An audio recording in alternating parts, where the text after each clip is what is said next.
Buenas noches, es un gusto para nosotros tenerlos aquí en otra plática más. En este mes que vamos a dedicar a la anestesia, tenemos dos pláticas por ahí. Hoy la primera que nos va a hacer el favor de compartirnos la doctora Itzel Adriana Martínez Moncada.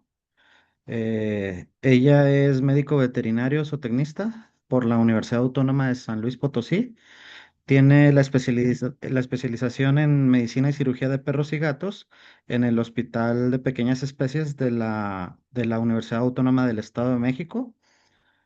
Tiene diplomado teórico práctico en anestesia y analgesia en perros y gatos. Em, Tiene una certificación en ventilación mecánica por Conservet. Es responsable del área de anestesiología del Centro Veterinario de Especialidades Hermes, allá en San Luis Potosí.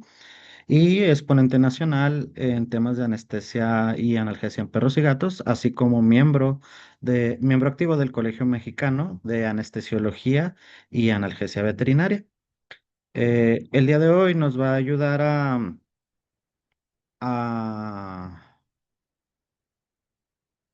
a compartirnos información sobre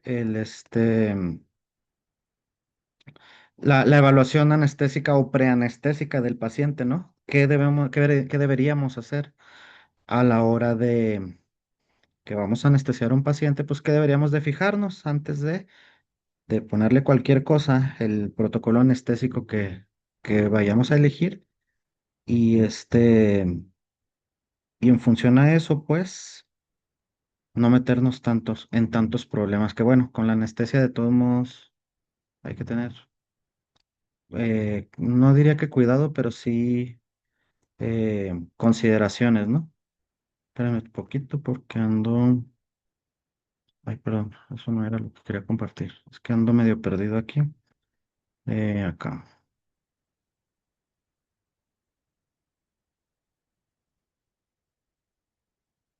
Em, em,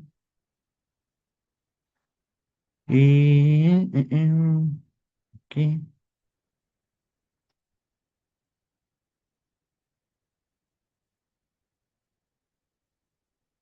Y ahora sí. Bueno, los dejo con la doctora. Déjenme aquí nada más. Pongo en modo presentación. Y te agradecemos mucho, Itzel, que andes por acá ayudándonos, ¿eh? Muchas gracias. Bueno, buenas noches a todos. Primero que nada, muchas gracias por la invitación. Yo sé que es viernes y el cuerpo ya no lo sabe ni se entera y queremos estar descansando, pero qué bueno que se dan la oportunidad de estar aquí y seguir aprendiendo y a lo mejor si no es aprendiendo, pues reforzando conocimientos. Voy a apagar mi cámara porque como estoy en el celular, de pronto pues estar todo el tiempo con el celular alzado es cansado. Entonces, déjenme lo apago. Bueno, hoy vamos a hablar de un tema que honestamente creo que es una de las partes más importantes de toda la anestesia, pero al mismo tiempo una de las más subestimadas.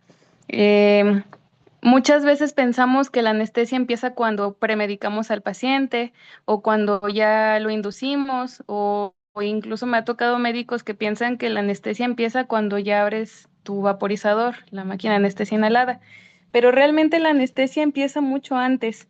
La anestesia va a empezar desde el momento en que nosotros conocemos al paciente, escuchamos su historia clínica y empezamos a preguntarnos qué puede ocurrir con él cuando nosotros vayamos a deprimir sus mecanismos compensatorios.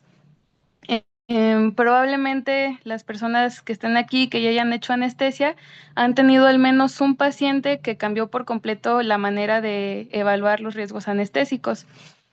No sé, algún paciente que les haya tocado que parecía que iba a estar estable hasta que ya no estuvo estable. Siguiente, por favor.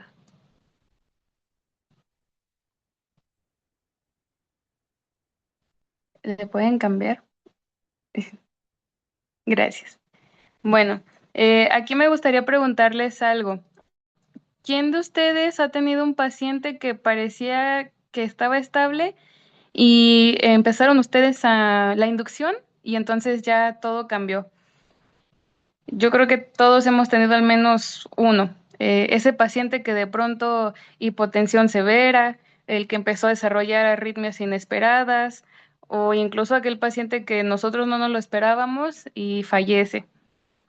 Y muchas veces cuando esto pasa, lo primero que pensamos es, chin, elegí mal el protocolo anestésico. Y muchas veces no es eso, más bien con frecuencia esos pacientes ya vienen diciéndonos cosas desde antes. Aquí la cuestión o el reto es aprender a identificar esas señales, ¿sí? Siguiente, por favor. Y bueno, probablemente esta es una de las ideas más importantes de toda la plática. Nosotros no anestesiamos protocolos, anestesiamos fisiología, ¿sí? Aquella persona que piense que la anestesia son recetas de cocina, no, así no funciona esto, porque muchas veces exactamente el mismo protocolo que puede ser perfecto para un paciente, para otro puede ser potencialmente peligroso. Por ejemplo, aquí como viene en la imagen, no es lo mismo que anestesiemos un paciente joven y sano a un paciente ya viejito, un braquicéfalo, un paciente cardiópata, un paciente en proceso de sepsis. Y aquí aparece un concepto fundamental que es la reserva fisiológica. Muchos pacientes compensan muy bien mientras están despiertos, pero en cuanto nosotros empezamos con la anestesia o con la sedación, eliminamos justamente muchos de esos mecanismos que les permiten mantenerse compensados y por eso es que los pacientes, uno los ve y dice, no, este paciente va a estar estable, pero inducimos y entonces es cuando se pone fea la situación. Siguiente, por favor.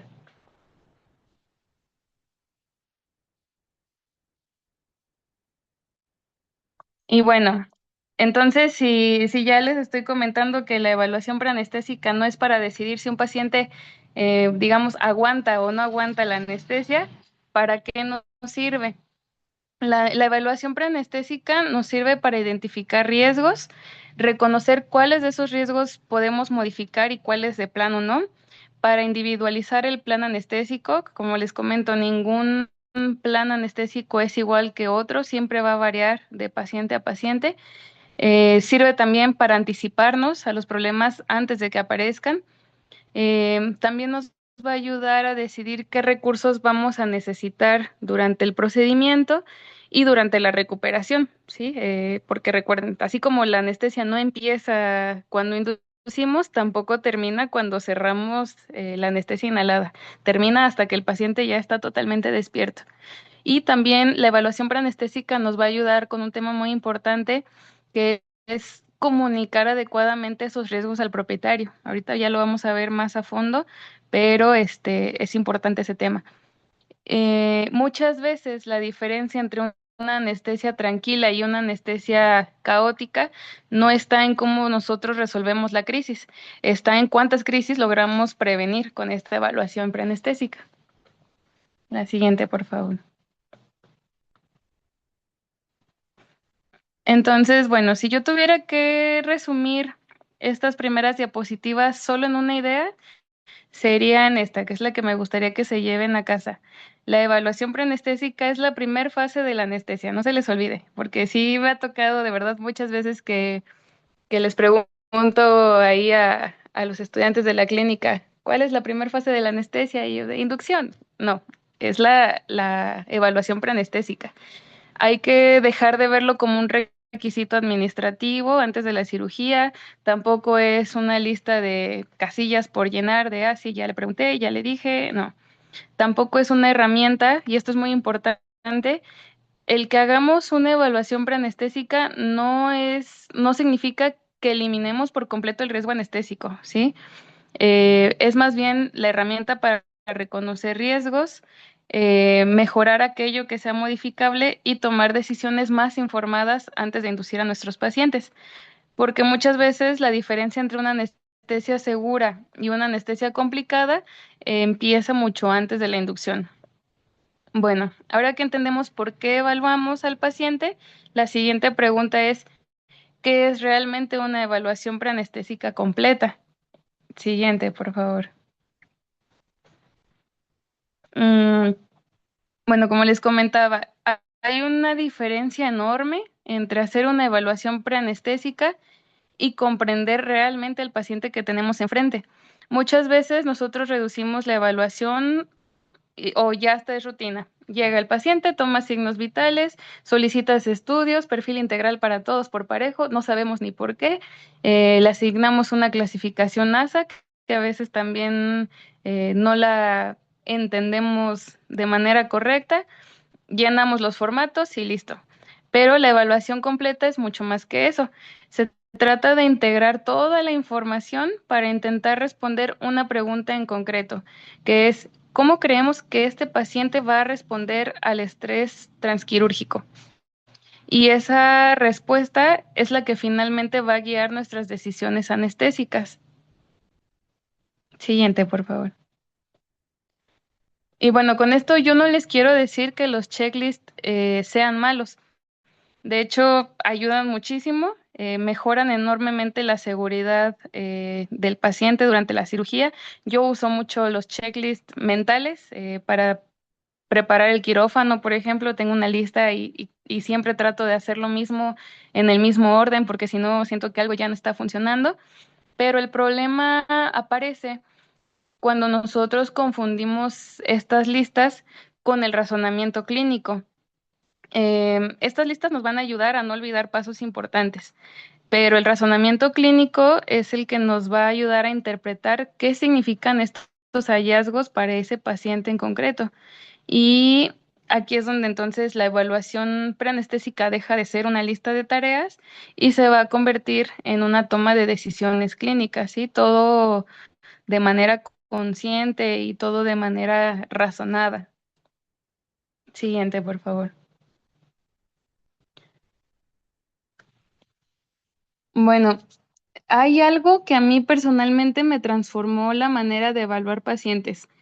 Muchas veces hablamos del riesgo anestésico como si dependiera exclusivamente del paciente, y la realidad es que el riesgo anestésico surge de la interacción de estos cuatro elementos. Uno, si es el paciente, el otro es el procedimiento que vamos a realizar, el tercero es el equipo médico o el equipo humano, sí, sí depende totalmente también del cirujano, del anestesista, si ha operado antes, si no ha operado antes, y también de los recursos disponibles, sí, porque no es lo mismo, por ejemplo, un paciente séptico que se ha anestesiado en un hospital con ventilación mecánica, con monitorización invasiva y con un personal entrenado, a anestesiar a ese mismo paciente en un entorno con recursos un poquito más limitados. Reconocer esas diferencias también forma parte de una buena evaluación preanestésica, porque un mismo paciente puede tener perfiles de riesgo muy distintos dependiendo del contexto en el que vaya a ser anestesiado. No me digan, por ejemplo, una esterilización electiva es una cirugía con un riesgo pequeño, pero no van a ser los mismos riesgos en una clínica o en un hospital que en una campaña, o a veces ni en campañas, que cuando no son médicos y se animan a hacer las esterilizaciones, pues el riesgo todavía aumenta más. Siguiente, por favor.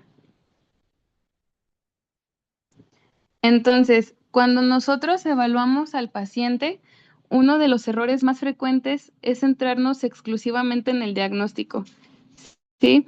Eh, los diagnósticos por sí solos no siempre nos van a predecir el comportamiento en la anestesia del paciente.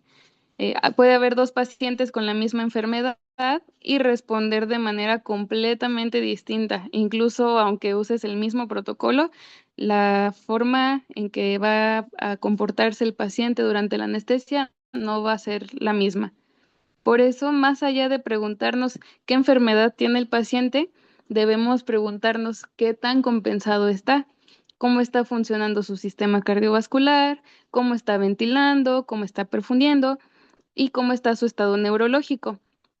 Entonces, recuerden, nosotros no anestesiamos diagnósticos, no anestesiamos protocolos, anestesiamos pacientes compensados o descompensados. Siguiente, por favor. Bueno, el procedimiento también va a cambiar radicalmente el panorama anestésico. Como les decía, no es lo mismo anestesiar una VOH rutinaria que en este caso, no sé, una toracotomía o una neurocirugía o una laparotomía de un paciente séptico. Cada procedimiento va a modificar las demandas fisiológicas del paciente. Cambia el dolor que esperamos del paciente, cambia la pérdida sanguínea que nosotros pensamos que va a tener, los requerimientos ventilatorios, la duración anestésica, todo esto va a modificar nuestro plan. Por eso realmente no existe un riesgo anestésico aislado del procedimiento. Lo que existe es un riesgo transquirúrgico global que surge de la interacción entre el paciente y el contexto quirúrgico. Una pregunta útil que ustedes se pueden hacer es, o que yo suelo hacerme y que sí me ayuda, es la siguiente. Si apareciera una complicación, la complicación que yo más me tema de este procedimiento, ¿estoy preparado para enfrentarla? Si la respuesta es no, entonces analicen por qué la respuesta es no, qué les falta para que ustedes estén preparados. A lo mejor es un poco más de equipo, a lo mejor es estudiar qué alteraciones puede haber durante el procedimiento, no sé, pueden haber muchos factores y determinar si nosotros podemos prever eso para entrar más preparados al procedimiento. La siguiente, por favor.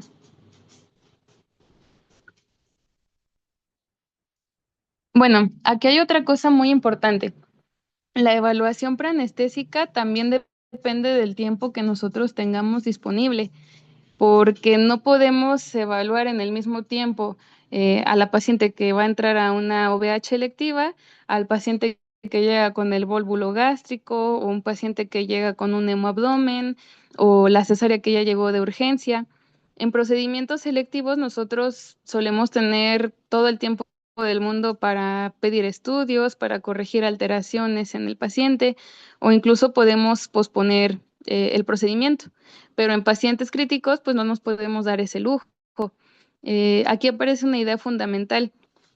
A veces el riesgo de no anestesiar supera el riesgo anestésico. Esto es bien importante porque sí me ha llegado a tocar este, colegas que prefieren no anestesiarlo en ese momento porque no está estable, pero realmente pues hay pacientes con los que no podemos esperar. Y entonces la pregunta deja de ser, ¿este paciente está perfecto para la anestesia? Y la pregunta que tenemos que hacernos es, ¿qué puedo optimizar en el tiempo que tengo disponible? Porque, pues, por ejemplo, un pólvulo gástrico nunca va a ser un paciente ideal antes de la cirugía o un paciente con hemorragia en abdomen va a seguir estando inestable incluso después de la estabilización inicial. El objetivo en ese punto ya no es alcanzar la perfección fisiológica, sino disminuir el mayor riesgo posible antes de inducir y recordar que retrasar innecesariamente una cirugía urgente puede empeorar el pronóstico. ¿Sí? Siguiente, por favor. Entonces, bueno, eh, en esta parte quiero que nos quedemos con estos mensajes clave.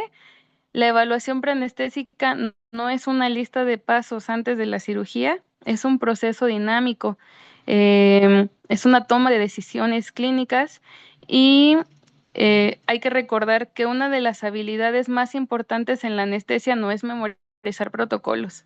Sí, eso cualquiera se aprende los protocolos.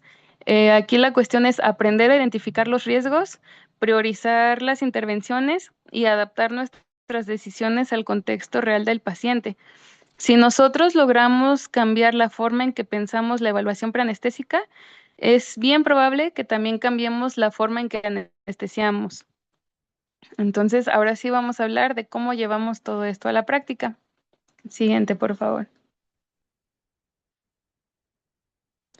Aquí es donde la evaluación preanestésica ya deja de ser un concepto abstracto y empieza a convertirse en una herramienta práctica, porque la historia clínica y la exploración física no consisten nada más en la recopilación de datos, consisten en identificar cuáles de los hallazgos tienen el potencial, perdón, de cambiar nuestras decisiones anestésicas. Creo que esta es una diferencia muy importante, porque no toda la información tiene el mismo peso desde el punto de vista anestésico. Entonces, cada vez que nosotros encontramos un hallazgo en la evaluación, tenemos que hacernos tres preguntas. ¿Este hallazgo cambia mi protocolo? ¿Este hallazgo modifica la forma en que voy a monitorizar al paciente? Y si esto requiere estabilización antes de inducir. Porque si la respuesta es sí a cualquiera de estas preguntas, probablemente entonces sí estamos frente a un hallazgo que es clínicamente relevante para la anestesia. Si la respuesta es no, ese hallazgo no va a cambiar nuestra manera de anestesiar al paciente. Siguiente, por favor. Bueno, muchas veces obtenemos historias clínicas súper extensas. Llegan y nos cuentan la historia de lo adopté de cachorro y entonces lo atropellaron y te cuentan toda la vida del paciente. Pero desde el punto de vista anestésico, hay ciertas cuestiones que tienen especial relevancia. Las cosas que yo les puntualizo que sí son relevantes es antecedentes anestésicos previos. Cuando son pacientes que todo el seguimiento se ha dado con nosotros, pues está muy bien porque nosotros, si ya los hemos anestesiado, ya sabemos cómo se comportan, ya sabemos qué podemos esperar, pero muchas veces vienen de otras clínicas. Yo lo que les recomiendo o lo que yo hago es que cuando hay pacientes que tengo inestables durante la anestesia, sí se los comento a los propietarios. Muchos médicos no les gusta decirle al propietario que estuvo inestable, pero es bien importante porque si en algún otro momento, si nosotros por alguna razón no lo registramos en el expediente y volvemos a anestesiarlo, nos vamos a hacer un favorzote a nuestro yo del futuro. O si en otra clínica lo vuelven a anestesiar, también le hacemos un favor enorme al médico al avisarle, ¿sabes qué? Nos convulsionó en la inducción o hubo un periodo de arritmias. Entonces, eh, no está de más preguntarles a los propietarios, a veces el médico sí les hace los comentarios y puede que sí nos puedan dar un poquito de información sobre los antecedentes anestésicos previos. Hay que preguntarle también al propietario si el paciente ha presentado tos, si alguna vez ha presentado síncopes, si nota que de un tiempo para acá tiene intolerancia al ejercicio, preguntarle si últimamente ha vomitado o si tiende a regurgitar, si está tomando medicamentos actualmente, es bien importante, o si ya ha sido diagnosticado con otras enfermedades anteriormente, porque luego pasa que nosotros los metemos a cirugía y no nos comentan nada. em, y resulta que el paciente es hipotiroideo y el propietario no creyó que era importante comentárnoslo. Entonces, estas cosas hay que preguntarlas sí o sí, porque son de esas preguntas que sí pueden modificar nuestro plan anestésico o nuestro monitoreo o incluso la necesidad de una estabilización previa. No se trata de preguntar más, se trata de preguntar mejor. Siguiente, por favor. Bueno, entonces, en la evaluación cardiovascular, nosotros no vamos a buscar necesariamente llegar a un diagnóstico definitivo. Nosotros buscamos identificar hallazgos que puedan modificar nuestra anestesia. Un soplo, un ritmo irregular, un pulso débil, las presiones arteriales altas o bajas.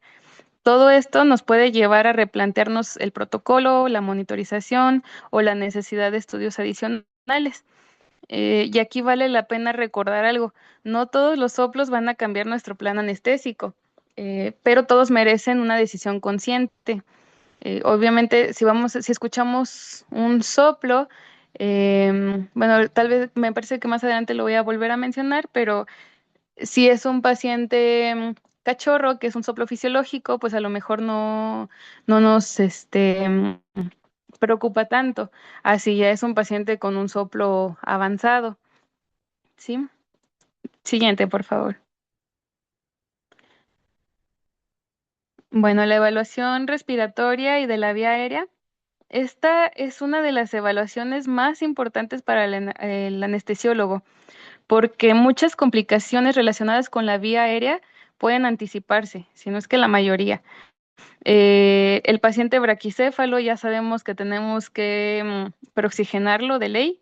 Eh, Hay pacientes a veces con apertura oral limitada, una masa en cavidad oral.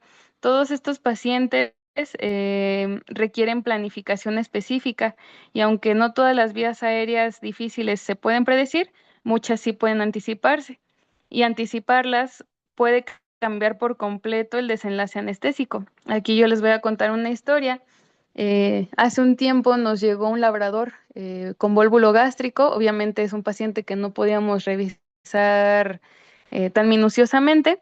Entonces, a la hora de la inducción, pasó el propofol, jaló la lengua para poder hacer la intubación y me doy cuenta que tiene un tumor, pues sí estaba un poco profundo, pero era un tumor grandísimo que impedía la intubación. Entonces, ya estábamos a punto de hacerle la traqueotomía, pero afortunadamente sí lo pude intubar al final, pero pues sí, terminando el procedimiento, que le fue muy bien al paciente, sí le comenté al propietario, ¿sabe qué? Tiene un tumor en la cavidad oral, es importante retirarlo. Nunca me hizo caso, no lo retiró. Después volvió a ir por otra situación. No recuerdo exactamente qué cirugía era, pero volvió a ir a otra cirugía que no fue retirar el tumor. Pero pues yo ya sabía que era un paciente con un factor que me iba a causar complicaciones. Entonces, afortunadamente todo eso lo recopilé en el expediente, anoté hasta el número de tubo que sí pudo lograr entrar. Entonces ya en esta ocasión fue mucho más fácil. La primera vez sí fue un sufrimiento de que ya íbamos a llegar a la tracotomía.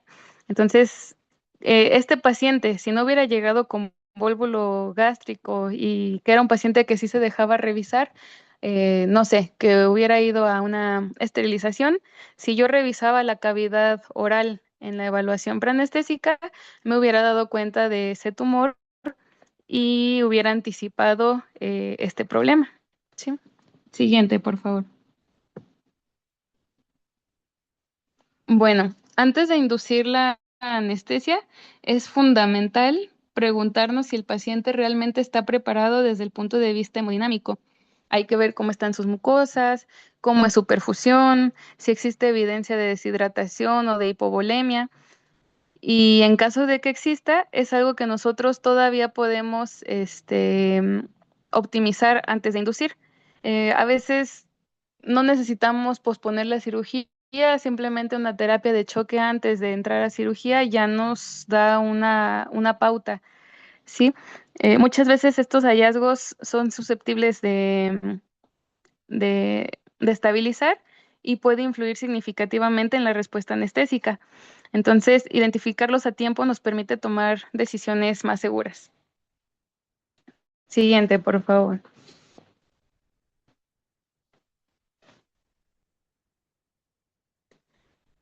Esta es una parte bien importante y que muchas veces pasamos por alto. El dolor, la ansiedad y el temperamento también modifican la respuesta anestésica.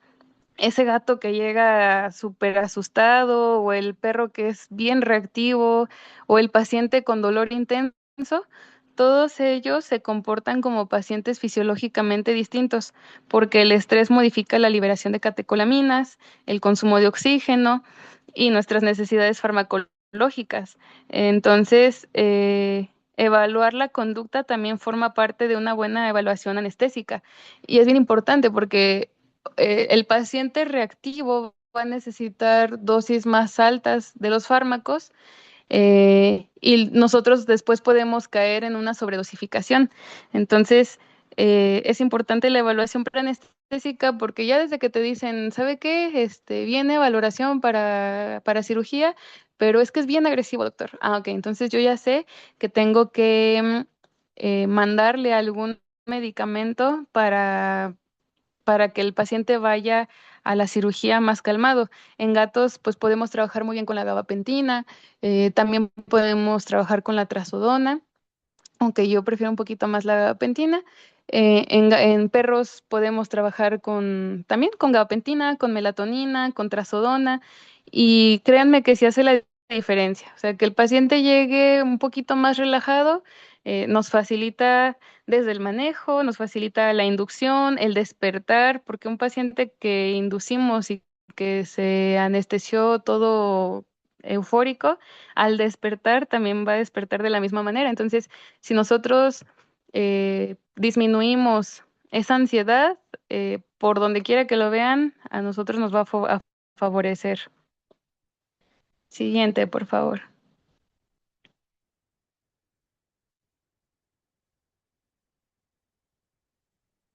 Bueno, entonces, si quisiéramos resumir este bloque en una sola idea, sería la siguiente.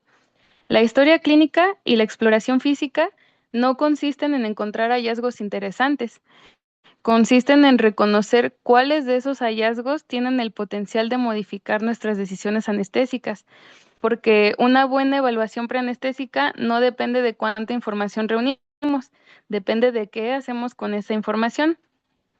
Y una vez que identificamos estos riesgos clínicos, pues ya nos surge una nueva pregunta, que es, ¿necesitamos estudios complementarios en todos los pacientes? Entonces, eso es lo que vamos a discutir en la siguiente diapositiva.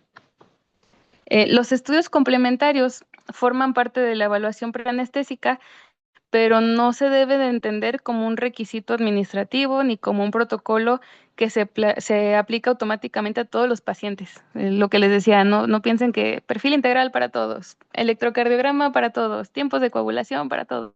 No. Su función es proporcionarnos información que cambie nuestra conducta clínica o anestésica. Em, Identificar alteraciones relevantes, optimizar condiciones corregibles e individualizar nuestro plan anestésico. Por eso, antes de solicitar cualquier estudio, vale la pena que se hagan una pregunta bien sencilla. ¿Qué haría yo diferente si este resultado sale anormal? Porque si la respuesta es nada, no voy a hacer nada diferente, probablemente tengan que replantearse si realmente necesitan ese estudio. Nosotros no debemos pedir estudios para llenar expedientes, los pedimos para tomar decisiones para la anestesia. Siguiente, por favor. Y bueno, probablemente siempre se pregunten, ¿pero qué estudio debo de pedir antes de anestesiar? La respuesta es un poquito incómoda porque depende, porque no existe un panel universal que sea adecuado para todos los pacientes. No, no necesita la misma evaluación un perro joven que va a entrar a una VH que un paciente viejito que va a ser sometido a una cirugía mayor y que ya tiene, no sé, enfermedad renal, un soplo avanzado. Entonces, la selección de los estudios debe de individualizarse y responder preguntas clínicas concretas. Entonces, antes de solicitar cualquier estudio, pregúntense siempre, ¿qué información necesito obtener? ¿Cómo va a cambiar mi conducta si ese resultado fuera anormal? Eh, y recordar que los estudios no son un requisito administrativo, solamente son herramientas para tomar mejores decisiones.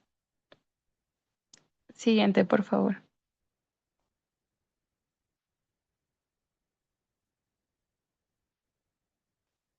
Bueno, y aquí es donde dejamos de preguntarnos, ¿qué estudios pido?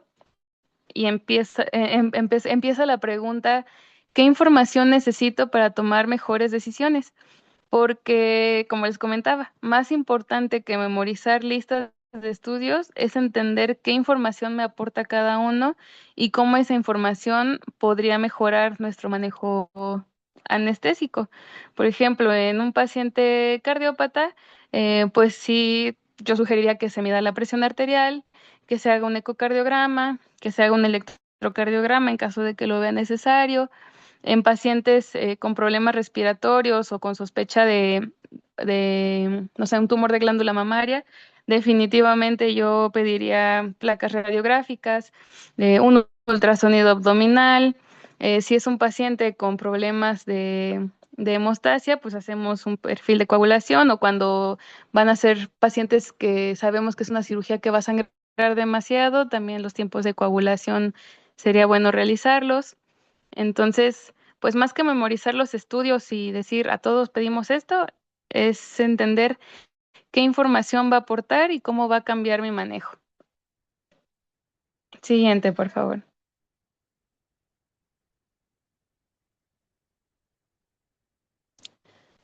Bueno, entonces, ¿qué nos dice realmente la evidencia?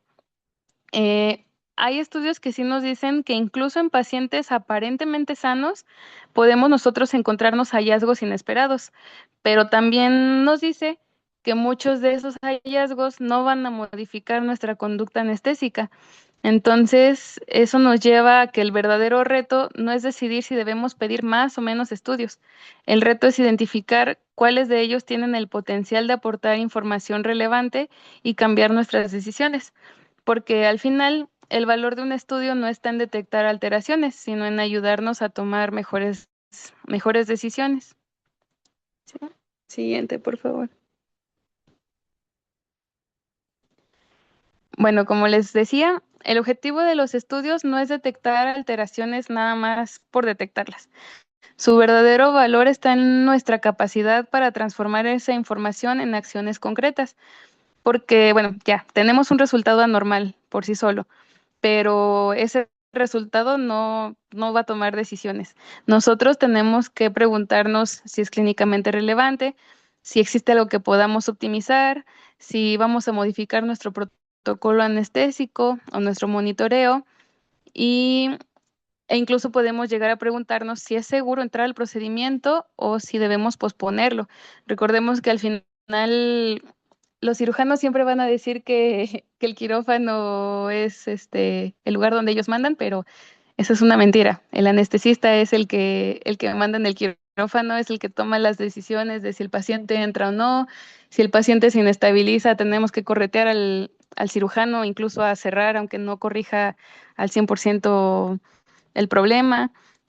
Entonces, pues es mucha responsabilidad para nosotros, ¿sí? Entonces, todo esto nos ayuda a tomar mejores decisiones para ese paciente. Siguiente, por favor.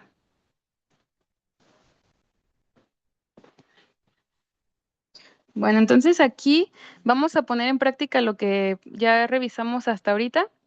En este ejemplo tenemos una labrador de 1 año de edad que se programa para una OVH electiva. Durante la historia clínica no encontramos ningún antecedente relevante, la exploración física es completamente normal y entonces nosotros nos preguntamos, ¿qué estudio solicitaríamos en este caso?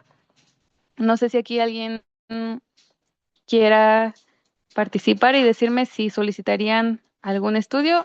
Si no, no hay problema y seguimos.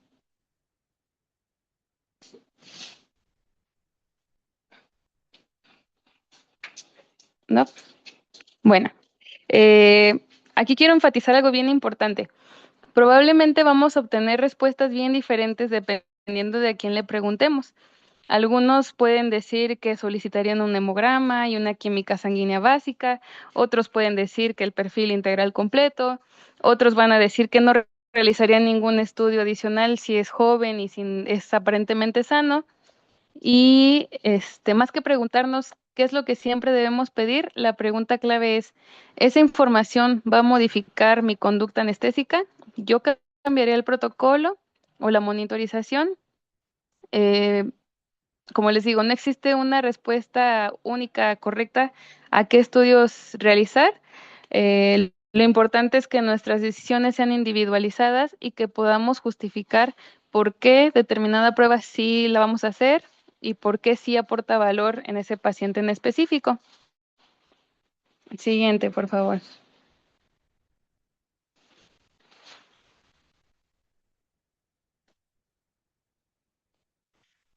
Bueno, ahora tenemos un escenario diferente. En este caso tenemos un Yorkie de 12 años programada, perdón, para una mastectomía. Y durante la evaluación preanestésica nos damos cuenta que tiene un soplo cardíaco 3/6. Y aparte el propietario nos comenta que últimamente lo ha visto menos tolerante al ejercicio. Entonces aquí nuevamente, ¿qué estudios complementarían su evaluación? A diferencia del caso anterior, pues aquí sí hay hallazgos que justifican ampliar nuestros estudios. Yo, por ejemplo, en este caso, consideraría pues al menos el perfil integral, aquí sí completo, un electrocardiograma, un ecocardiograma, quizás placas radiográficas. La pregunta importante sería, ¿cómo estos estudios van a modificar nuestro plan anestésico? ¿Sí? Siguiente, por favor.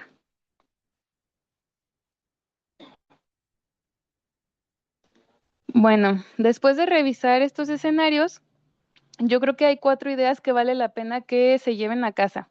La primera es que no existe un panel preanestésico universal que sea adecuado para todos los pacientes. La segunda es que los estudios complementarios deben responder preguntas clínicas específicas. Es decir, nosotros debemos tener claro qué información buscamos obtener y por qué. Y la tercera es que no todos los hallazgos van a modificar nuestra conducta anestésica. Encontrar una alteración no siempre significa que debamos cambiar nuestro plan. Y finalmente, el verdadero valor de un estudio no radica en haberlo solicitado, sino en las decisiones que genera a partir de sus resultados. En otras palabras, no se trata de pedir más estudios, sino de solicitar aquellos que aportarán información útil para individualizar el abordaje y que nosotros podamos tomar decisiones más seguras para cada paciente. Ok, entonces, después de integrar la información obtenida durante la historia clínica y la exploración física y que ya tenemos nuestros estudios complementarios, necesitamos traducir todo esto en una valoración global del paciente. Para esto está la clasificación NASA. Esta clasificación es la herramienta más utilizada para este propósito. Aunque no va a predecir exactamente qué ocurrirá durante la anestesia, sí nos va a permitir describir de manera un poquito más estandarizada la condición del paciente y facilitar la comunicación entre los miembros del equipo médico. Siguiente, por favor. Uno de los errores más frecuentes que les comentaba desde el principio es utilizar el ASA como si fuera una receta anestésica. La clasificación ASA no nos dice qué fármacos debemos utilizar, tampoco nos dice cuál va a ser el mejor protocolo, tampoco evalúa la dificultad del procedimiento y mucho menos la experiencia del anestesista. La función del ASA es más específica. Describe el estado físico del paciente antes de la anestesia, ¿sí? Entonces, aquí realmente el ASA sí va enfocada totalmente al paciente, no tiene nada que ver con, con la experiencia, con la complejidad de la cirugía. Siguiente, por favor. Entonces, bueno, la clasificación ASA va a contemplar 5 categorías principales que reflejan el grado de compromiso sistémico del paciente. Es importante que recuerden que esta clasificación valora al paciente y no el procedimiento quirúrgico. Además, cualquiera de estas categorías pueden acompañarse de la letra E, cuando el procedimiento debe realizarse de manera urgente y el retraso de la cirugía podría comprometer el pronóstico, ¿sí?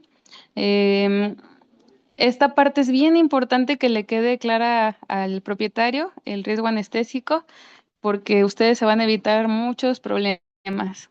Pero bueno, eso ahorita lo vemos más adelante. Siguiente diapositiva, por favor. Entonces, bueno, aunque el ASA es una herramienta bien útil, la verdad es que debemos reconocer sus limitaciones.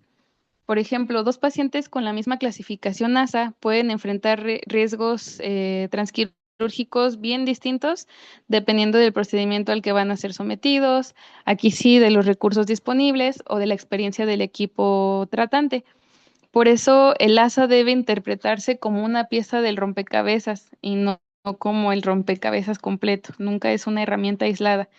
Aunque existe cierto grado de subjetividad, la utilidad de ASA va a aumentar cuando comprendemos que evalúa el impacto sistémico real que presenta el paciente en ese momento. Siguiente, por favor. Bueno, como les decía, la clasificación ASA continúa siendo una herramienta valiosa dentro de la medicina.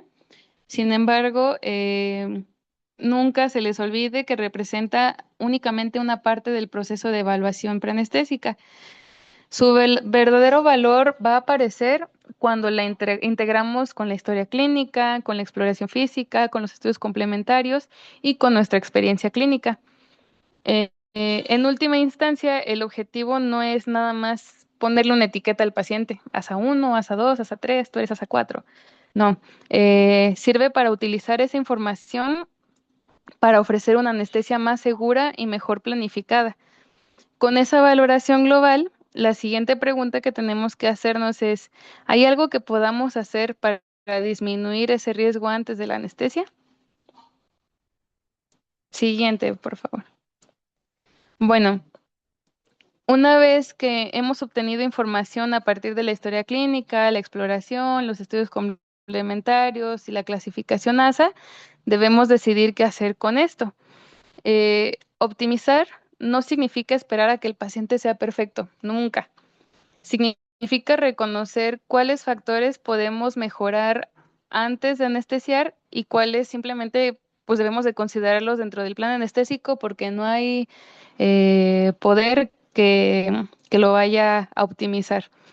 Entonces, el objetivo es reducir el riesgo siempre que sea posible, no retrasar innecesariamente procedimientos que el paciente necesita y, por ejemplo, un paciente con deshidratación moderada probablemente se va a beneficiar de unas horas de estabilización antes de la anestesia, o les digo, a veces ni siquiera de unas horas, con unos minutitos antes que se le dé una terapia de choque, pues ya el paciente se está beneficiando.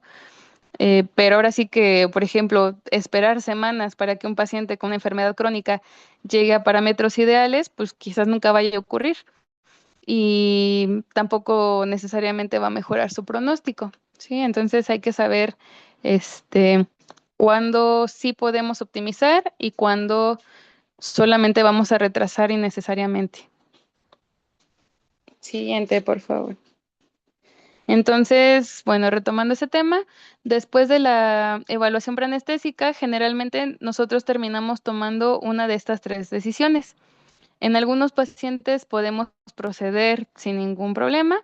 En otros vale la pena dedicarle un poquito de tiempo a corregir alteraciones específicas antes de la anestesia y en otros casos el procedimiento debe posponerse hasta lograr una mejor condición clínica. La decisión va a depender del estado del paciente, del procedimiento a realizar y del tiempo disponible. Siguiente, por favor. Bueno, existen alteraciones que pueden incrementar el riesgo anestésico, pero que también pueden mejorar antes del procedimiento. En estos casos, unas horas pueden marcar una diferencia importante. No siempre vamos a lograr normalizar completamente al paciente, pero sí podemos intervenir sobre factores que sabemos que afectan su estabilidad transquirúrgica. Aquí les puse algunos ejemplos. eh, no es una lista exhaustiva, pero son ejemplos de alteraciones que con frecuencia pueden corregirse o mejorar antes del procedimiento. Un paciente que llega deshidratado, bueno, que viene de la mano con la hipovolemia, este, el dolor no controlado también es algo, eso es bien importante. El dolor no se maneja transquirúrgico. El dolor debe de manejarse antes de sí, de la anestesia. La analgesia viene antes de la anestesia. Podemos tomarle una glucosa al paciente y si, por ejemplo, fuera un paciente escéptico, probablemente puede estar hipoglucémico, entonces sí marca una diferencia en cómo se va a comportar durante la anestesia si nosotros nos tomamos unos minutitos en tomarle la glucosa y en caso de que sí hubiera hipoglucemia, le administramos su glucosa y eso nos va a ayudar enormemente durante la anestesia. Siguiente, por favor.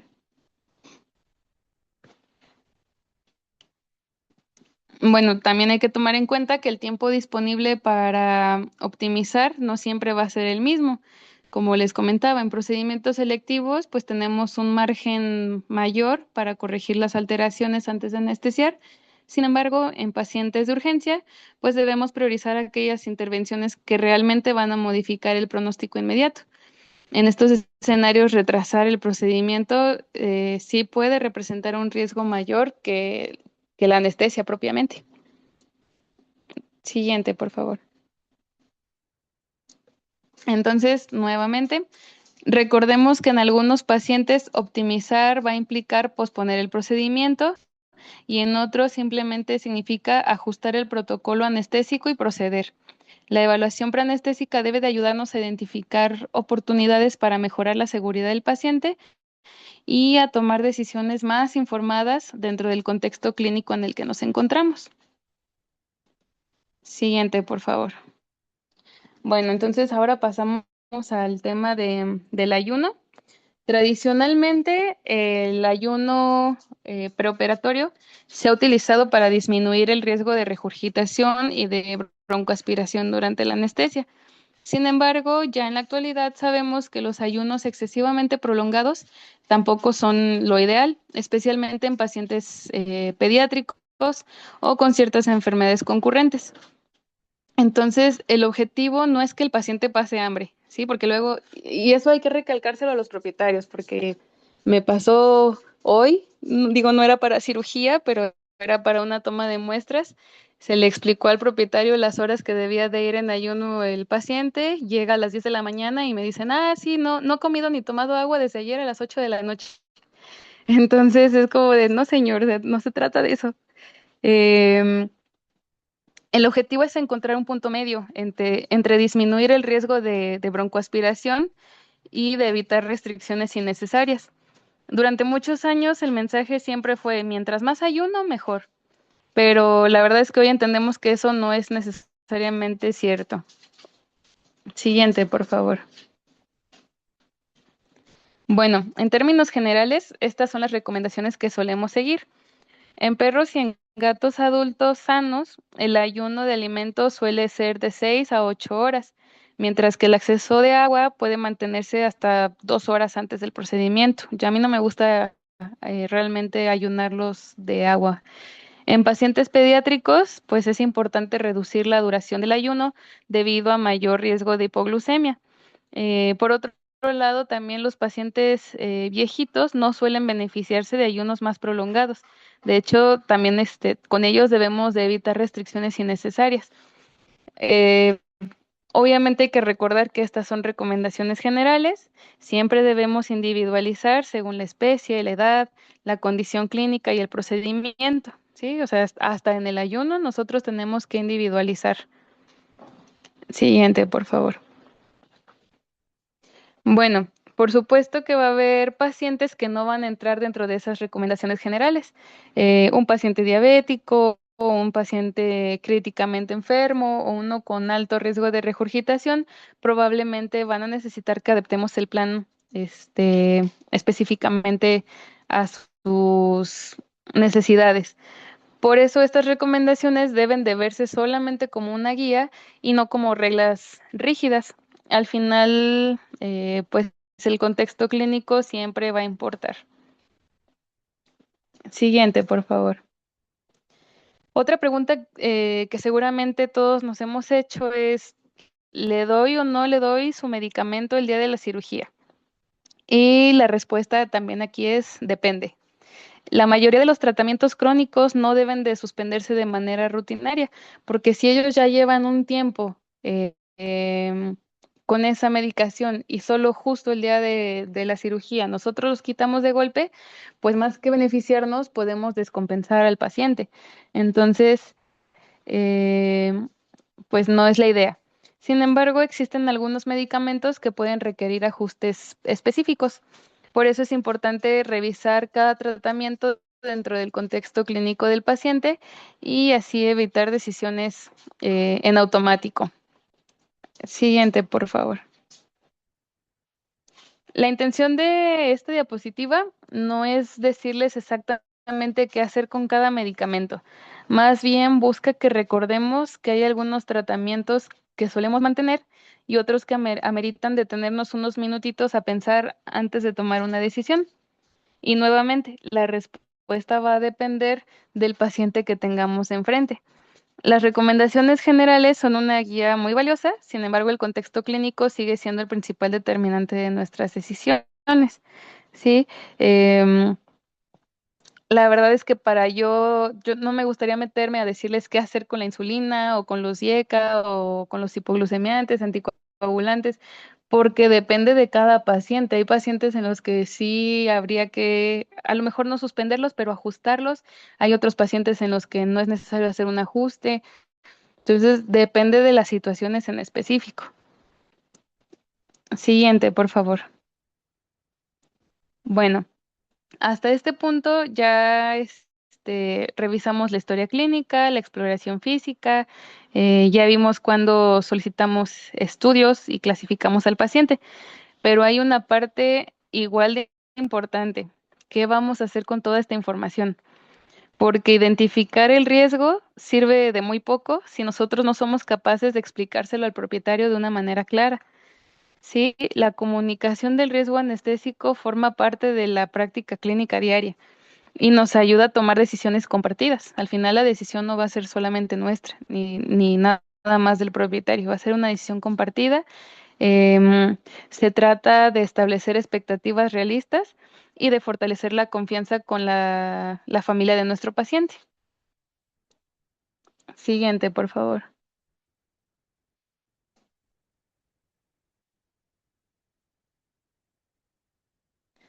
Bueno, entonces no se trata de que lleguemos con el propietario y le recitemos una lista interminable de complicaciones y que termine bien asustado. Se trata de que respondamos preguntas muy concretas. ¿Qué sabemos de nuestro paciente? ¿Qué es lo que más nos preocupa? ¿Qué vamos a hacer para disminuir esos riesgos? ¿Y qué esperamos obtener con el procedimiento? La conversación debe centrarse en aquello que realmente es relevante para su mascota. Y nuevamente, la información debe ser clara, honesta y relevante. Siguiente, por favor. Bueno, aquí se los puse nuevamente en otra diapositiva porque creo que todos hemos escuchado alguna de estas dos posturas. En la primera, una falsa sensación de seguridad al propietario. Todo va a estar bien. Yo le prometo que no le va a pasar nada. No, eso nunca lo hagan. Y la segunda, el miedo innecesario. El propietario sale hasta llorando cuando únicamente le estamos explicando el riesgo anestésico de un ASA 2, por ejemplo. Entonces, nuestra responsabilidad está en generar un punto intermedio. Debemos de ser bien honestos respecto a los riesgos, pero también debemos transmitir que tenemos un plan anestésico, em, que sabemos cómo vamos a monitorizar y que tenemos estrategias para afrontar posibles complicaciones. Aquí les voy a poner un ejemplo que me pasó esta semana. Nos llegó un paciente atropellado, un paciente de 9 años. No, no es cierto, no lo atropellaron, lo mordieron. Un paciente mordido de 9 años que iba a entrar pues al lavado quirúrgico, se le iba a poner un Penrose y aparentemente nada más. Entonces el propietario conmigo estaba pero es que asegúrame que va a estar bien. Y yo, no, señor, no le puedo asegurar que su mascota va a estar bien. Sin embargo, le puedo asegurar que tengo todo el equipo necesario, que tengo la información, que tengo el conocimiento para anticiparme a los problemas que yo puedo controlar, pero hay que entender también que hay problemas que pueden suceder en ese momento y que yo no puedo anticiparme. Sin embargo, también tengo el conocimiento de qué hacer en el caso de que se presenten. Y el señor estaba terco que quería que yo le asegurara que la mascota iba a estar bien y por más que me estuvo insistiendo, yo le dije, señor, es que yo no le puedo asegurar que va a estar bien. Hasta me hizo el comentario de que él se dedicaba a alguna cuestión no médica, pero como de trato con la gente y me decía, es que si yo a ellos les digo que tienen cáncer, se decaen, pero si yo les digo que van a estar bien, es más probable que salgan adelante. Entonces, ¿usted por qué no hace lo mismo conmigo? Yo no, es que no funciona igual. Yo no puedo mentirle, no sé si su perro va a estar bien, no le puedo garantizar eso. Solamente le puedo garantizar que voy a hacer el mejor trabajo posible. Y al final, qué bueno que le dije eso porque el paciente entró sin estudios, no los autorizó en la intubación, en la lengua me voy dando cuenta que tenía úlceras. y en ese momento dije, este paciente va a ser renal. Entonces, bueno, yo no tenía estudios que me avalaran que fuera renal, sin embargo, estuve cuidando mucho el tema de los líquidos, de las presiones, para cuidar los riñoncitos. Después del procedimiento, le dije nuevamente que necesitábamos hacer el perfil para descartar algo renal. Hasta ese momento aceptó los estudios y ¡zas! El perro estaba pero mal, mal, mal, mal. O sea, el fósforo por los cielos, la creatinina por los cielos, estaba tan mal que al final se hizo el procedimiento quirúrgico, pero al día siguiente el paciente se optó por eutanasia, de lo mal que estaba. Entonces, esa es la importancia de que los propietarios entiendan por qué son los estudios y porque yo le dije abiertamente al propietario, si usted me hubiera aceptado los estudios antes de la anestesia, yo incluso le hubiera dicho que el paciente estaba muy mal, o sea, que tal vez este sería mejor la eutanasia, o sea, a pesar de que el problema era la mordida, el perro ya seguramente venía cargando con este problema desde hace mucho tiempo. Bueno, la siguiente, por favor. Entonces, aquí me gustaría detenerme un poquito y decirles, nunca, jamás les debe de faltar un consentimiento informado. Muchas veces nosotros vemos el consentimiento informado como un formato que hay que imprimir y firmar antes de entrar al quirófano. El propietario no lo lee. A veces nosotros tampoco sabemos qué dice, nada más nuestro jefe nos dice que se lo tenemos que dar al propietario y que lo firme, pero realmente es muy importante este consentimiento, ¿sí? Además, este consentimiento debe ser la consecuencia de una conversación. O sea, nosotros ya deberíamos de traer atrás toda esta plática con el propietario y que él cuando lea el consentimiento informado ya sepa que todo lo que está leyendo ya se le comentó. El propietario aquí ya entendió cuál es la situación de su mascota, cuáles son los riesgos identificados, qué medidas vamos a tomar para disminuirlos y cuáles son las alternativas disponibles. Además, el consentimiento informado debe formar parte de la práctica diaria. Más allá de su valor documental, representa una responsabilidad ética y profesional que garantiza que el propietario participe de manera libre e informada en la toma de decisiones, ¿sí? Entonces, el documento es importante, pero la firma nunca debe sustituir la comunicación. Siguiente, por favor. Y bueno, obviamente las conversaciones no van a ser iguales. Hablar con el propietario de un cachorro sano que va a acudir a una esterilización no es lo mismo que hablar con la familia de un paciente de 15 años o con la de un paciente que va a entrar a una cirugía de urgencia y que viene crítico. La profundidad de la conversación siempre va a cambiar según el contexto clínico, los riesgos identificados y la incertidumbre que existe en cada caso. Pero lo que nunca debe de cambiar es la honestidad y la claridad con la que transmitimos la información. Y otra cosa bien importante, en los pacientes críticos, en su hoja de consentimiento informado, yo les sugiero que nunca falte ese recuadro en el que el propietario llena, él con su puño y letra, si acepta o no el RCP en caso de que el paciente entre en paro. Eso es bien importante. Siguiente, por favor. Preguntas difíciles. Pues, como les comentaba con el propietario que me tocó esta semana, que a veces nos preguntan, ¿mi mascota puede que no despierte? ¿Qué tan segura es esta anestesia? ¿Qué vas a hacer para disminuir los riesgos?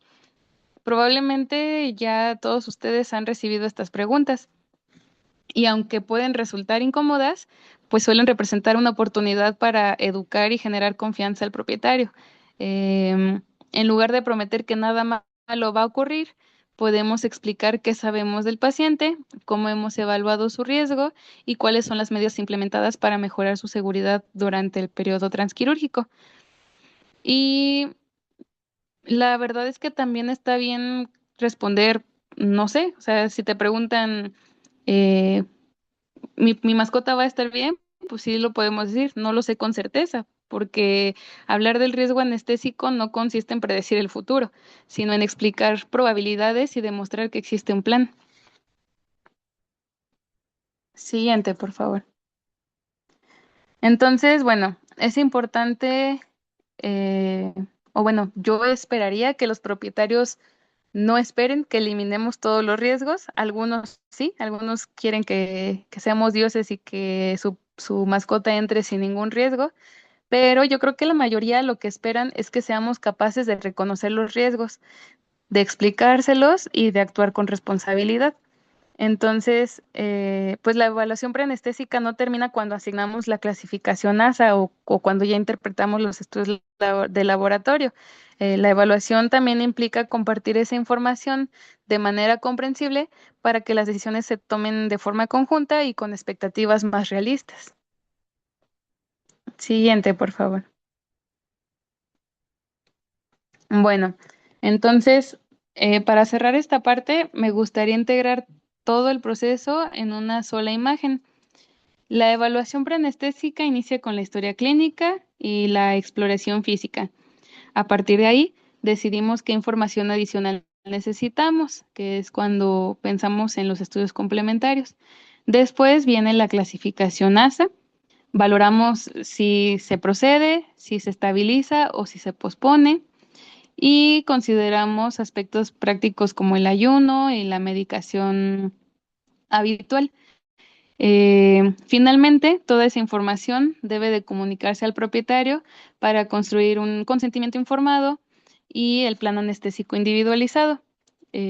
Entonces, en este punto es importante que yo les diga, la evaluación preanestésica no consiste en aprobar o reprobar pacientes para anestesia. Tú sí pasaste, tú no, sino en reconocer los riesgos y tomar mejores decisiones. Y aquí es donde a mí me gustaría comentarles.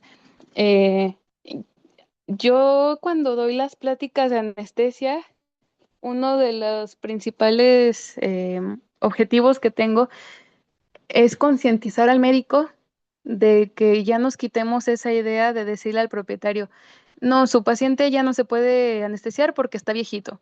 O su paciente si entra a cirugía tiene muchas probabilidades de morir porque tiene 16 años.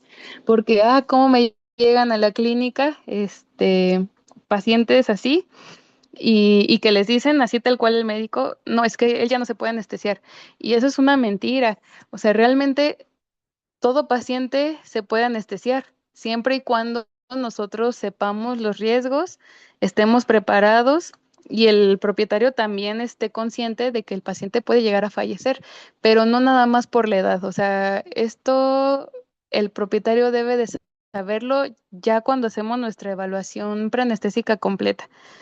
Yo espero que con esta plática ustedes ya no eh, reciban a un propietario y solo con escuchar la edad le digan, no, no se puede anestesiar porque es viejito. Eso, eso no, ya no se usa, ya no existe.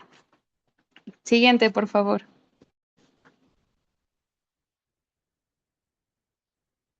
Bueno, entonces, para terminar, me gustaría integrar todo lo que hemos revisado utilizando un caso, pues común. No existe una única respuesta correcta, más bien quiero mostrarles cómo podríamos utilizar las herramientas que hemos discutido a lo largo de esta plática para tomar una decisión más informada. El ejemplo, llega un Yorkie macho castrado de 12 años, pesa 4,5 kilos y está programado para una profilaxis dental con múltiples extracciones. Dentro de sus antecedentes nos damos cuenta que ya presenta una enfermedad valvular diagnosticada hace aproximadamente un año. Está en tratamiento con Pimovendan y enalapril y de acuerdo con lo que nos platica el propietario, pues mantiene una buena calidad de vida y una tolerancia adecuada al ejercicio. Hacemos nuestra exploración física y encontramos un soplo 3/6, las mucosas rosadas y una condición corporal de 5/9. Le hacemos algunos estudios, observamos una creatinina de 1,7, un hematocrito de 40% y una presión arterial media de 135 milímetros de mercurio. Siguiente, por favor. Bueno, entonces intentemos aplicar el proceso completo a este paciente. Lo primero sería preguntarnos si la información disponible es suficiente o si existe algún dato adicional que pudiera modificar nuestro plan. Después, tenemos que clasificar su estado físico y valorar si podemos proceder según lo planeado o si existe algo que valga la pena optimizar previamente. También debemos considerar aspectos prácticos como el manejo del ayuno, porque es un paciente de 12 años. eh, em, ¿Qué vamos a hacer con la medicación habitual? Yo, en este caso, por ejemplo, sí solicitaría el ecocardiograma, porque pese a que ya está diagnosticado, pues a lo mejor hace un año esa enfermedad, esa cardiopatía, estaba en cierto estadio y el día de hoy ya está en otro. Entonces, yo sí, como es una profilaxis, pues sí le pediría un ecocardiograma. Este, a lo mejor también, bueno, la medición de la presión arterial aquí ya la tenemos. eh, pues sobre todo el ecocardiograma. Eso es lo que creo que sí sería importante pedirlo. Em, Me perdí un poquito, perdón, como que se me fue la onda. Bueno, tenemos que clasificar su estado físico, valorar si podemos proceder según lo planeado. Ya me acordé lo que le estaba diciendo. La medicación habitual. Por aquí decíamos que está con Pimovendan y con enalapril. El Pimovendan es de esos medicamentos crónicos que no deben de suspenderse y el enalapril es dependiendo del criterio de cada médico. A mí realmente no me gusta mucho suspenderlo, sin embargo, hay médicos que sí lo suspenden por esta preocupación de una hipotensión severa durante la anestesia. Realmente yo en lo personal, en la experiencia que tengo, no me ha pasado que el paciente tenga UYECA y que se me hipotense severamente. La verdad es que no. Pero si me llegara a pasar, pues de todos modos estoy preparada ya por ahí con alguna infusión de dobutamina, de norepinefrina, en caso de que sea necesario. ¿Sí? Entonces, bueno, finalmente toda esta información que tenemos de este paciente se tiene que comunicar al propietario para tomar una decisión compartida y obtener su consentimiento informado. Entonces, justamente esa es la idea central de toda esta charla, integrar la información para construir un plan anestésico individualizado y tomar decisiones más informadas. Siguiente, por favor. Bueno, para finalizar, me gustaría dejarles tres ideas que considero fundamentales. La primera es que la evaluación preanestésica es un proceso de toma de decisiones, no es un trámite administrativo ni un requisito antes de anestesiar. La segunda es que no todos los riesgos pueden eliminarse, pero muchos sí pueden identificarse y manejarse de forma más segura em, durante la cirugía. Y la tercera, que probablemente sea la más importante, es que seguimos anestesiando pacientes, no protocolos. No se queden con que un protocolo es el mismo para todos. Las guías, las clasificaciones y los algoritmos son herramientas muy valiosas, pero siempre deben interpretarse dentro del contexto clínico del individuo que tenemos enfrente. Al final, la evaluación preanestésica no consiste, como les decía, en aprobar o reprobar pacientes, sino en reconocer estos riesgos y tomar mejores decisiones para cada paciente. Bueno, entonces, siguiente. Ya con esto terminaría la charla. Espero que les haya sido útil. Y por supuesto, si tienen alguna duda o algún comentario, con mucho gusto lo revisamos.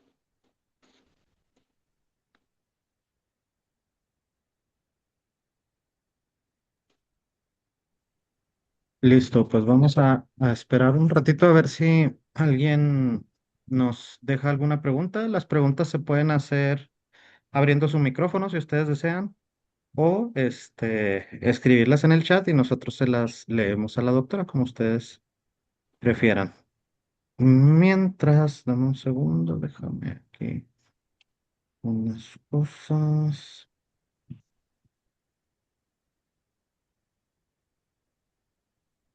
Mientras vamos a pasar a hacer la entrega a la doctora de su constancia de manera simbólica. Déjenme que me cargue aquí. Bien,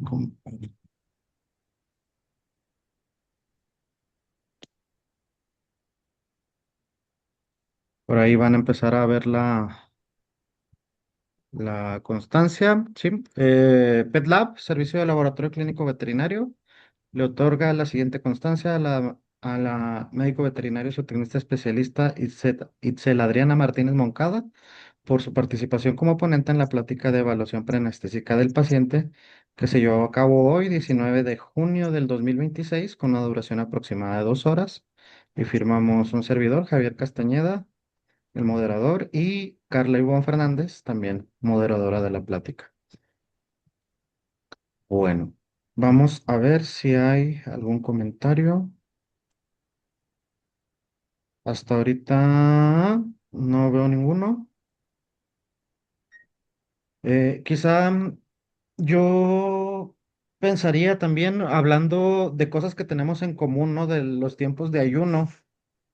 eh, yo les comentaría que también para toma de muestras no es necesario el ayuno de agua, que eso es algo que también he visto que hacen, que para tomar muestras no, o sea, los dejan sin comida y sin bebida. Y yo les diría que no es necesario el ayuno de líquidos. A menos que, claro, ustedes además le vayan a hacer un procedimiento de sedación o de anestesia, pues bueno, ahí ya ustedes considérenlo, ¿no? Y apéguense a las recomendaciones que les dio la doctora. Pero si son solo toma de muestras, no es necesario. Em, ¿Qué otras cosas compartimos? Eh, pues me parece en general que sí, como pasa en patología clínica, la evaluación se debe individualizar, ¿no? El perfil que le escojo al paciente, las pruebas que elijo. Y también hay veces que ustedes pueden apoyarse, pues, en alguien más, a lo mejor, no sé si más preparado, ya sea desde el punto de vista académico o desde el punto de vista eh, infraestructura, ¿no? Porque también hay consultorios, clínicas y hospitales, y entonces cada uno cuenta con equipamiento diferente, y lo que dice la doctora es fundamental, el elegir o el saber con qué cuento y con qué no cuento, y si a mi paciente que tengo en este momento le funciona o le sirve el equipo con el que tengo o tengo que apoyarme, ¿no? Inclusive hospitales, por ejemplo, hablando de mi área, que es el laboratorio, hospitales que tienen su propio laboratorio, point of care, ¿no? Que le llaman ahora, eh, pueden en ocasiones necesitar de laboratorio externo, ya sea por falta de alguna prueba o porque a lo mejor en un paciente específico se requiere evaluación de frotis, por ejemplo, algo tan sencillo que a lo mejor ellos de rutina no lo hacen. Entonces, siempre apoyarse, ¿no? En el caso específico de la anestesia, yo les diría y les recomendaría que pues también va a haber pacientes dependiendo de nuestra infraestructura que tengamos, va a haber pacientes de lo preparados que estemos, va a haber pacientes que a lo mejor se nos salgan de lo que yo puedo manejar en mi centro de trabajo, y a lo mejor ahí lo más profesional que puedo hacer es apoyarme con algún compañero. ¿Tú qué piensas acerca de eso, Itzel? ¿Nos podrías compartir tú? Sí, totalmente. De hecho, creo que es lo ideal. Cuando ustedes únicamente tengan alguna duda sobre si están pensando en el protocolo anestésico correcto o si tienen dudas, meramente que quieran guiarse, con gusto yo puedo incluso, bueno, por ahí les dejé mi correo, pueden escribirme. eh, Les puedo pasar mi número. Hay algunos compañeros que de pronto me escriben de, oye, tengo un paciente con estas, alteraciones, va a entrar este procedimiento, ¿tú qué me recomiendas hacer? Entonces por ahí a veces les doy algunas sugerencias. Con gusto con ustedes también les ofrezco ese apoyo. Cuando ustedes tengan esa idea de que a lo mejor el equipo que tienen no es suficiente para ese paciente, yo los invito a que no piensen que referir es malo. O sea, referir habla muy bien de un médico cuando reconoce las capacidades y las limitaciones. Yo creo que habla muy bien de su responsabilidad hacia la mascota, hacia el propietario. Entonces, en las cosas que ustedes digan, sí lo puedo controlar, simplemente necesito alguna sugerencia, algún apoyo, está perfecto, pero cuando sientan esa inseguridad ya más grande, ustedes refieran y no se va a ver mal, o sea, eso habla bien del médico. Vale, gracias. Pues mira, hasta ahorita no me ha salido ninguna pregunta, entonces no sé si hablaste muy claro, a mí sí me pareció, o a lo mejor pues estamos ya cansados, ¿verdad? Entonces, pues bueno, te agradecemos. Hablando de manera local acá en Ciudad Juárez, pues, hay un par de médicos que yo conozco que se dedican a hacer anestesia específicamente. Entonces también, si alguien está interesado en contactarlos, ¿verdad? Pues nos pueden mandar un mensajito si no los conocen. Yo creo que la doctora Franceni, por ejemplo, ella nos va a acompañar la próxima semana, va a dar la plática de la próxima semana en la que vamos a hablar de, ay, se me fue ¿cómo se dice cuando se complica? Complicaciones anestésicas, ese es el tema, complicaciones anestésicas. Y